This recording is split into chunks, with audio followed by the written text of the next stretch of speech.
Yes, sir. It is I, your boy from Bed-Stuy, and I greatly appreciate everybody tuning in for Don't F Up the Crime Scene, where me, special guests, will tune in and talk about our experiences on crime scenes and how to mess up the case. All right? So sit back and enjoy and holler back at your boy. Holla. What up, yo? It is I, your boy from Bed-Stuy. I got a special one. You know I say special. I got a special one today. He's a homie from New York. He hails from the Bronx. We about to get it. Yeah. All right, that's a little ATL love going out to all those people down there. Sponsor's going to be LETI. That's Law Enforcement Training. LETI, Law Enforcement Training. If you need some animal cruelty or you just need police training, you can always join LETI, Law Enforcement Training. If you're going to do animal cruelty, they have three level components, 40-hour weeks on animal cruelty. They're the bomb. I work for them. I've been there 12 years. We have awesome instructors, and we get back to you. We've been in business since 1990, and we have a professional, an advanced, and an expert level. If you need to call, hey, I'm going to give you the website real quick, but if you need to call, it'll be 573-882-6021. That's 573-882-6021. And as far as the website and everything, extension.missouri.edu. Okay? Extension.missouri.edu. And again, for animal cruelty, we've been doing it for a long time. And if you see us on Facebook, it'll be NACIS, National Animal Cruelty Investigation School. And I'm one of the instructors, okay? I'm an adjunct over there. All right, guys, that was LETI. That was our sponsor. Now, let's take care of business. Woo! Son, we about to go here. My man just got doing some judo, jiu-jitsu, some Krav Maga. He was out there. If you ain't cheating, you ain't trying. Ricky Bobby. All right, we're going to put him down one time. My man, Andre Williams, he hails from the great state of New York, right? I got to get my shout out, because I'm from Bed-Stuy. He got a the in front of it because, he's from the Bronx, all right? My man hails from up there, born and raised. I met him when we was down doing our stint in the county. I seen him at the police force. I remember he came in 18 years ago. I remember his first day coming out the academy, seeing him in those streets, in the cut, and we've been boys since. All right. Current position: he's an investigator for district attorney of domestic violence sexual assault squad. He's been doing this a long time. We want to have him on. We're going to do the easy eights. First time on, he's always do the easy eights. Dre, what up, son? What's going on? No, you tell me. You got the microphone and everything. This is a professional. That's what I'm talking about. He a professional. Levels are good. What's up, son? Got the polo shirt. Look at you. Got the blinging. Y'all can't see him. My man looking nice. Teeth all white. Look at him. What's up, cuz? You good? Maintaining. Just doing my thing down here. How you been? So you still go back to the hood, or you just stay down in Atlanta now? Nah, I keep going back and forth. I gotta go home and get my tank filled. Oh, now I went back for the first time for a long time. I went back last year. My daughter took me out to a Nets game in Brooklyn. Brooklyn changed, son. Yeah, Brooklyn. I think I'm stay in Harlem in the Bronx. No. You can go ahead and hide Cameron, Harlem, Mason, them. You can have all them. I don't worry about them up there. Nah, Brooklyn changed. I used to hang out when I was still living in New York. I hung out in Bed-Stuy. Yeah. East New York, Atlantic Ave. Oh yeah. I did it. I hung out a lot in Brooklyn. Yeah. That's those my hey. That's my stomping ground. All right. I just didn't rock with Queens too tight. So I did a stint in Queens. I did 10 years in Queens. Sound like I did a bid, right? I did 10 years in Queens. I went to a few high schools, junior high schools. I went to one high school, Springfield Gardens, where I met. I used to play with Anthony Mason. He dead now. A whole nine, rest in peace, all that. We used to play all around. My man Kurt Jackson, everybody playing ball out there, mess around with Boo Harvey. I mean, we can go with legends, True Carter, BJ Carter, because, I was a baller back then. Bruh, I stick to PlayStation now, know what I mean? All right, let's get into these easy eights. What's the best thing you like about your job? Oh, good question. In the current position I have now, what's the best thing about it is that I have control. I have the ability to receive these cases that was superbly investigated or poorly investigated. Work in conjunction with the assistant district attorney and determine whether or not these cases should be prosecuted or not. Make sure that, we're not sending innocent folks down the road. not giving them unjust recommendations. Recommendations in reference to your what they actually sentencing is. Mm-hmm. So if you did this particular crime, the attorney will give a recommendation. Okay, I believe he should do 40 years to serve 5, the rest on probation. Mm-hmm. Anger management, blah blah blah blah. Or because this particular crime, I want him to have life without parole. Mm-hmm. Mm-hmm. So you have the ability to really dissect these cases. In your search for evidence to make this case stronger, you have the ability to actually look through it and play both sides and see if you can get that. If there's any holes in your case and you can't go forward without the defense attorney muddying the waters and tearing your case apart, you have the ability to stop it before it gets to that point. We're going to come back to that because I want to hit you up a little bit later. Next question. What's your favorite movie or book? My favorite book is The Subtle Art of Not Giving a Shit. Oh, never heard of it. Who's the author? Do you know offhand? I forgot his name. That's okay because the title is enough. Everybody should know that. And again, I'm sorry, guys. My bad. Poor hosting. This is episode 55. I got my man Dre Williams. He's again an investigator. He's awesome. He used to be a regular police officer, patrolman out there. He's moved over to bigger and better things. I've been knowing him for like 18, 19 years. He's from New York. And again, sorry about that. Don't fuck up the crime scene. Episode 55. Go ahead, Dre. My bad. Bad hosting skill. I'm so happy to have you on. Know what I mean? Right. Yeah, we've been talking about this for a little minute. So what movie? Favorite movie? Ooh, hard. That's hard, right? Yeah, because you have so many different genres. So the way I consider my favorite movie is a movie I can sit down and watch 1,000 times and never get tired of it. Yeah. So if I look at it like that, my all-time favorite movie is probably A Long Kiss Goodnight.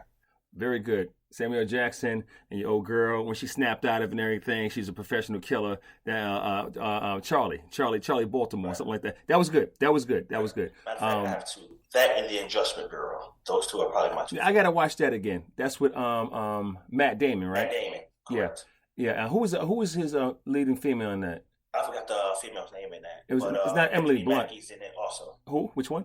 Anthony Mackie. Oh yeah. Yo, Mackie's underrated. Mackie's an underrated actor. Did you see what was it? Was it the Banker? Did you see The Banker? Yes. Son. Yes, I did. Son. Yeah. So I think The Banker is a must see.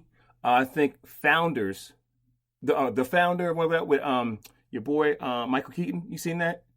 No, I haven't seen The Founder. When he played Ray Kroc, the founder of a McDonald's. I haven't watched Bro, put that on your list. Because branding is one thing, real talk. Branding is one thing, and ownership is another. You know what I'm saying?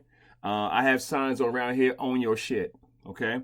You just can't say it. You got to LLC it up and do your research on it like that and, put it out there and make sure it's good. I own all my shit, and it's hard. Yo, bruh. I'm in the process of doing that now. I just started my own business. I'm working on my logo so I can trademark that. Any sayings, anything that come out my mouth that folks tend to like, I tend to trademark it. So you can monetize my lingo. Oh, no. You hypnotize them and you monetize them. Know what I mean? Because, I have a few mantras I put out there when I speak. And we got to talk. We got to really talk, talk a little business and speaking and training, stuff like that. Because, I'm an adjunct and, you instructor, I'm an instructor. We got to talk. Talk. All right, next one is your most interesting case since you've been doing this for so long. That's a tough one. You talking about in the DA's office? Either or PD. Yeah. I say the most interesting case as a detective when I was handling armed robberies was it was probably the one that pretty much I was the most determined to solve. It was I was sitting up at a restaurant getting breakfast and happened to look at the news and saw there was an armed robbery at a Motel 6 on Cannon Road. Mm-hmm. And I just knew I was going to get this case. But they assigned it to someone else, but I took it from them. I was like, I got it. So the schematics of the case was 3 men walk into the Motel 6. Mm-hmm. They were, as they were talking to the front desk clerk, a black male walks down and said, this conversation. They go upstairs, they follow the black male upstairs. Next thing you know, they run downstairs. There's a shootout in the lobby, and the black male who came down and met him leave. So we have nothing.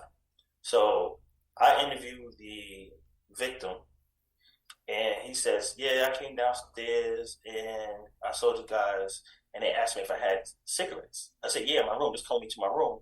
I'll give you a cigarette." And when they got in the room, they pulled out guns, pistol whipped him, took his money, and took his driver's license and ran. And he believed one of them dropped the gun. He picked it up, ran downstairs, caught him downstairs, and a shootout occurred. And he ended up shooting one of the suspects in the robbery after he pistol whipped them. Mm-hmm. So instead of waiting for the police, he runs upstairs, goes and thinks he's going to his floor, but he goes to another floor, knocks on the door, and puts the gun. In the little ice trays. Yeah. Ice bucket. Yeah. And it comes with the plastic. Yeah. Puts the gun in the plastic, wraps it up, and puts it in the commode. So when I get on an interview, I'm like, well, if they just needed cigarettes, why did they need to come to your room? Right. I said, are you sure you wasn't selling it? Right. Nah. So I was able to get the tag off the surveillance footage of the truck that brought him there. Mm-hmm. He was the first person I arrested. Okay. Interviewed him, arrested him. He said, hey, and they all happened to be gang members. The dude that got pistol whipped was a Crip. Okay. And the dudes that robbed him were Bloods. Okay. Right?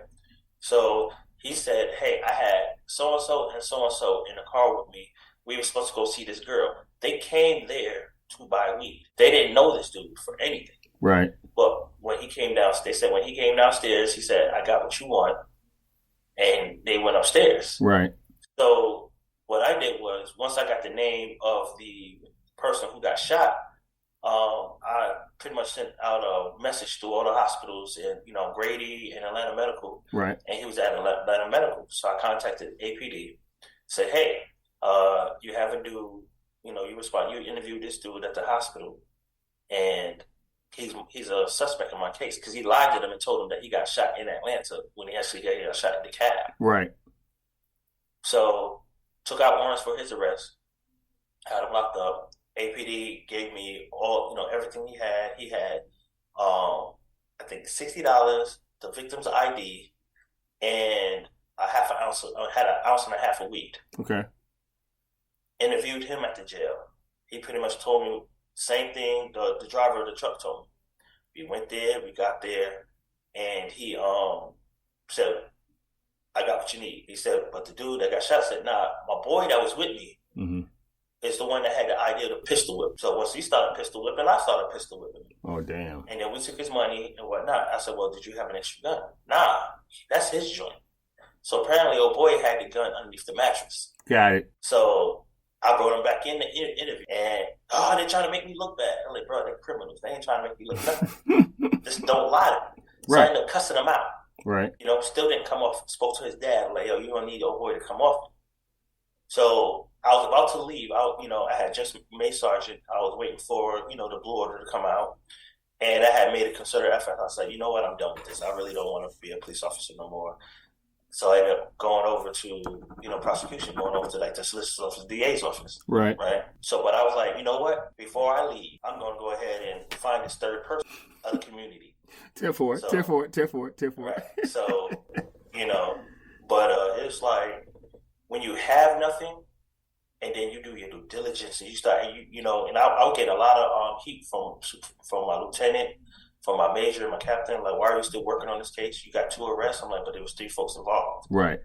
I'm not closing this case till I get persistence, all 3. Persistence. And what folks have to understand is, like, when you have a good work ethic and you're really true about justice. Now, granted, this dude was a POS, which is a piece of shit. Mm-hmm. He continuously lied to me, but he's a victim. I don't care that you were trying to sell some bud. I don't care, because you're still a victim. Mm-hmm. Don't lie about it, because it messes with your credibility, and it makes it a lot harder for us to prosecute this case when you're lying. That's it. I just spoke about credibility, and I try to tell all my dude and dudettes, prosecution's going to do their job, do due diligence throughout the case, but the defense is there to discredit you and raise doubt for their client. Correct. You know what I'm saying? And when I used to do animal case stuff like that, and I